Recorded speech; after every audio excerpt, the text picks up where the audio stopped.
For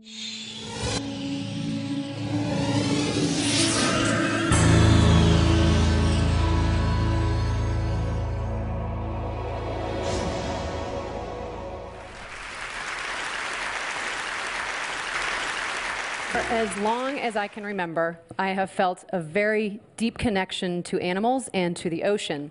And at this age, my personal idol was Flipper the dolphin. And when I first learned about endangered species, I was truly distressed to know that every day animals were being wiped off the face of this earth forever.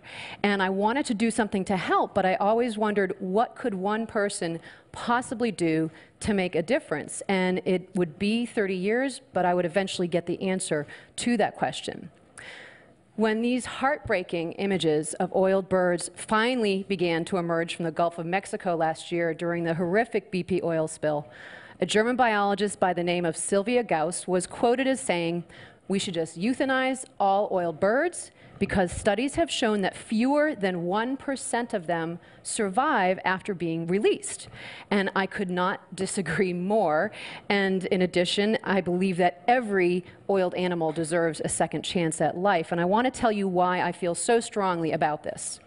On June 23, 2000, a ship named the Treasure sank off the coast of Cape Town, South Africa, spilling 1,300 tons of fuel, which polluted the habitat of nearly half the entire world population of African penguins. Now, the ship sank between Robben Island to the south and Dawson Island to the north, and these are two of the penguins' main breeding islands. And exactly 6 years and 3 days earlier, on June 20th, 1994, a ship named the Apollo C sank near Dawson Island, oiling 10,000 penguins, half of which died. Now, when the Treasure sank in 2000, it was the height of the best breeding season scientists had ever recorded for the African penguin, which at the time was listed as a threatened species, and soon nearly 20,000 penguins were covered with this toxic oil.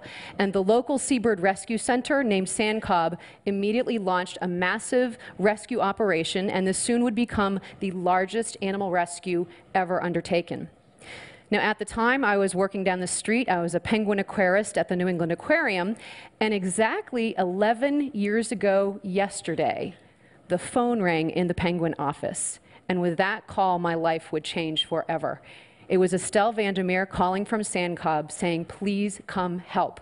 We have thousands of oiled penguins and thousands of willing but completely inexperienced volunteers, and we need penguin experts to come train and supervise them." So 2 days later, I was on a plane headed for Cape Town with a team of penguin specialists.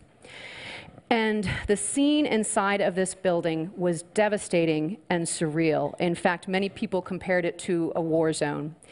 And last week, a 10-year-old girl asked me, "What did it feel like when you first walked into that building and saw so many oiled penguins?" And this is what happened. I was instantly transported back to that moment in time. Penguins are very vocal birds and really, really noisy. And so I expected to walk into this building and be met with this cacophony of honking and braying and squawking. But instead, when we stepped through those doors and into the building, it was eerily silent. So it was very clear these were stressed, sick, traumatized birds. The other thing that was so striking was the sheer number of volunteers. Up to 1,000 people a day came to the rescue center, and eventually, over the course of this rescue, more than 12,500 volunteers came from all over the world to Cape Town to help save these birds. And the amazing thing was that not one of them had to be there. Yet they were. So for the few of us that were there in a professional capacity, this extraordinary volunteer response to this animal crisis was profoundly moving and awe-inspiring. So the day after we arrived, 2 of us from the aquarium were put in charge of room 2, and room 2 had more than 4,000 oiled penguins in it. Now, mind you, 3 days earlier, we had 60 penguins under our care. So we were definitely overwhelmed and just a bit terrified, at least I was. Personally, I really didn't know if I was capable of handling such a monstrous task. And collectively, we really didn't know if we could pull this off, because we all knew that just 6 years earlier, half as many penguins had been oiled and rescued, and only half of them had survived. So would it be humanly possible to save this many oiled penguins? We just did not know. But what gave us hope were these incredibly dedicated and brave volunteers, 3 of whom here are force-feeding penguins. And you may notice they're wearing very thick gloves. And what you should know about African penguins is that they have razor-sharp beaks. And before long, our bodies were covered head to toe with these nasty wounds inflicted by the terrified penguins.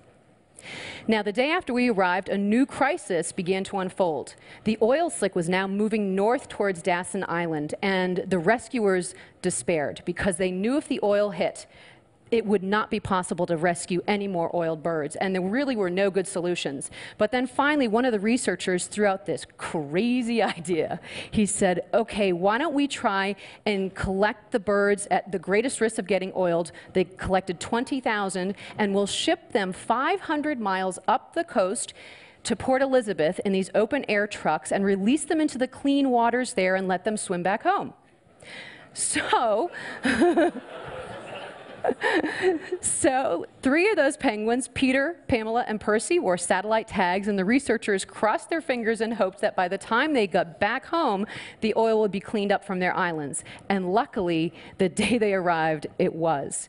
So it had been a huge gamble, but it had paid off. And so they know now that they can use the strategy in future oil spills. So in wildlife rescue, as in life, we learn from each previous experience, and we learn from both our successes and our failures. And the main thing learned during the Apollo C rescue in '94 was that most of those penguins had died due to the unwitting use of poorly ventilated transport boxes and trucks, because they just had not been prepared to deal with so many oiled penguins at once.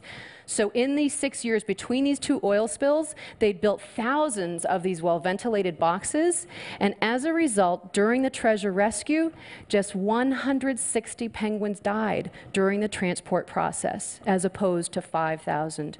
So this alone was a huge victory. Something else learned during the Apollo rescue was how to train the penguins to take fish freely from their hands using these training boxes, and we used this technique again during the treasure rescue. But an interesting thing was noted during the training process. The first penguins to make that transition to free feeding were the ones that had a metal band on their wing from the Apollo C spill 6 years earlier. So penguins learn from previous experience too. So all of those penguins had to have the oil meticulously cleaned from their bodies, and it would take 2 people at least an hour just to clean 1 penguin. And when you clean a penguin, you first have to spray it with a degreaser. And this brings me to my favorite story from the treasure rescue. About a year prior to this oil spill, a 17-year-old student had invented a degreaser. And they'd been using it at Sand Cobb with great success, so they began using it during the treasure rescue. But partway through, they ran out. So in a panic, Estelle from Sand Cobb called the student and said, please, you have to make more. So he raced to the lab and made enough to clean the rest of the birds. So I just think it is the coolest thing that a teenager invented a product that helped save the lives of thousands of animals. So what happened to those 20,000 oiled penguins, and was Sylvia Gauss right? Should we routinely euthanize all oiled birds because most of them are going to die anyway? Well, she could not be more wrong. After 500,000 hours of grueling volunteer labor, more than 90% of those oiled penguins were successfully returned to the wild. And we know from follow-up studies that they have lived just as long as never-oiled penguins and bred nearly as successfully. And in addition, about 3,000 penguin chicks were rescued and hand-raised. And again, we know from long-term monitoring that more of these hand-raised chicks survive to adulthood and breeding age than do parent-raised chicks. So armed with this knowledge, Sandcob has a chick bolstering project, and every year they rescue and raise abandoned chicks, and they have a very impressive 80% success rate. And this is critically important because 1 year ago, the African penguin was declared endangered. And they could be extinct in less than 10 years if we don't do something now to protect them. So what did I learn from this intense and unforgettable experience? Personally, I learned that I am capable of handling so much more than I ever dreamed possible. And I learned that one person can make a huge difference. Just look at that 17-year-old. And when we come together and work as one, we can achieve extraordinary things. And truly, to be a part of something so much larger than yourself is the most rewarding experience you can possibly have. So I'd like to leave you with one final thought and a challenge, if you will. My mission as the Penguin Lady is to raise awareness and funding to protect penguins. But why should any of you care about penguins? Well, you should care because they're an indicator species. And simply put, if penguins are dying, it means our oceans are dying. And we ultimately will be affected because, as Sylvia Earle says, the oceans are our life support system. And the two main threats to penguins today are overfishing and global warming. And these are two things that each one of us actually has the power to do something about. So if we each do our part, together we can make a difference and we can help keep penguins from going extinct. Humans have always been the greatest threat to penguins, but we are now their only hope. Thank you.